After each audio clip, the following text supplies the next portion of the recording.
இன்றைக்கி வந்து நம்ம எல்லாரையும் சிரிக்க வச்சு சந்தோஷமாக மனசில் என்ன ஒரு கவலை இருந்தாலும் எவ்வளோ ஸ்ட்ரெஸ் இருந்தாலும் எப்படியெல்லாம் அவங்கள சிரிக்க வைக்க முடியுமோ அந்த மாதிரி ஒரு நல்ல ஒரு நகைச்சுவை கலைஞர், நல்ல மனிதன், நல்ல ஒரு நண்பன்.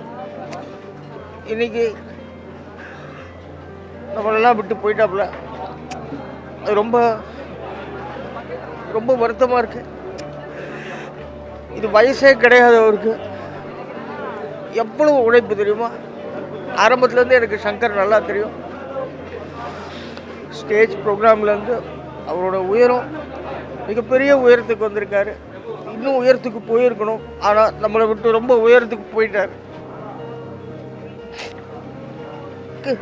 ரோபோ அண்ணாவை வந்து அவர் வந்து ஒரு மேடையில் வந்து ரோபோ வேஷம் போடுறதுலேருந்து நல்லா தெரியும். அவரோட இறப்புக்கு அதுவும் ஒரு காரணம் தான். ஏன்னா வந்து அவர் அந்த மெட்டாலிக் பெயிண்ட்டை வந்து உடம்பு ஃபுல்லாக பூசிட்டு பல வருஷம் ஸ்டேஜ் ஷோஸ் பண்ணியிருக்காரு ரோபோவாக. ஸோ அதனால கூட லிவர் வந்து அவருக்கு பாதிக்கப்பட வாய்ப்பு இருக்குது அப்படின்னு அப்போவே அவருக்கு உடம்பு சரியில்லாமல் வந்தப்போதே சொன்னாங்க. பட் அதையும் தாண்டி அவர் வந்து ரொம்ப happy person, fun filled person. அவர் வாழ்க்கையை அவர் ஹாப்பியாக வாழ்ந்தார். அதை வந்து ஓப்பன் புக்காக வச்சுருந்தார். எல்லா மீடியாவுக்கும் தெரியும், எல்லாருக்கும் தெரியும். அவர் இந்த வீடு கட்டினதுலேருந்து, அவரோட ஆனிவர்சரியிலேருந்து, அவரோட பர்த்டேலேருந்து, அவங்க பொண்ணோட கல்யாணத்துலேருந்து எல்லாமே மீடியாவுக்கு காமிச்சு அவர் வந்து அவர் வாழ்க்கையவே வந்து மீடியா தான் அப்படின்னு இருந்தார். அவருக்கு ஒரே ஒரு பெரிய ஆசை இருந்தது, ஹீரோவாக கூட நடிச்சிட்டாரு. ஆனால் வந்து கமல் சாரோட நடிக்கணும் அப்படின்றது அவரோட பெரிய ஆசை. ரீசெண்டாக பேசும்போது கூட அவர் வந்து அதை தான் சொன்னார், எனக்கு ஒரு ஃப்ரேம்லையாவது அவரோட நின்னணுன்றது அந்த பெரிய ஆசை இருந்தது.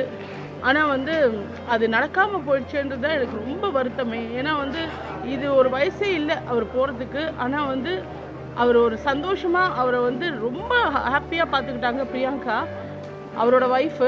அந்த மாதிரி ஒரு ஒய்ஃப் வந்து கிடைக்கிறது பெரிய வரம்னே சொல்லலாம். ஏன்னா ஒரு குழந்தை மாதிரி அவரை பார்த்துக்கிட்டாங்க. அவர் என்ன பண்ணாலும் அவரை எப்படியோ காப்பாற்றி எல்லாம் கொண்டு வந்து நல்லா கொண்டு வந்து அவர் ரொம்ப வெயிட் லாஸ் ஆனப்போ கூட ஜிம்முக்கெல்லாம் போய் நல்லா ஒர்க் அவுட் பண்ணி ஃபோட்டோ ஷூட்டெல்லாம் எடுத்து நல்லா வந்தார். ஆனால் வந்து அந்த ஒரு பழக்கம் விட்டால் கூட அது வந்து என்ன சொல்கிறது, கொல்லுன்றது தான். ஸோ அவர் வந்து ஒரு ராஜா வாழ்க்கை வாழ்ந்தார். ராஜா மாதிரி அனுப்பி வைக்கணும், அவ்வளோதான். அண்டு அவரோட ஆசை வந்து அட்லீஸ்ட் இந்திரஜா மூலமாவது நிறைவேறணும் அப்படின்னு நான் உண்மையாக வேண்டி கேட்டுக்கிறேன். அண்ட் அவரெல்லாம் எங்கேயுமே போக மாட்டார். அவரெல்லாம் கலைத்துறையை விட்டு எங்கேயும் போக மாட்டார். கூடிய சீக்கிரமே கலைத்துறையில் பிறப்பார் அப்படி தான் நான் நம்புகிறேன்.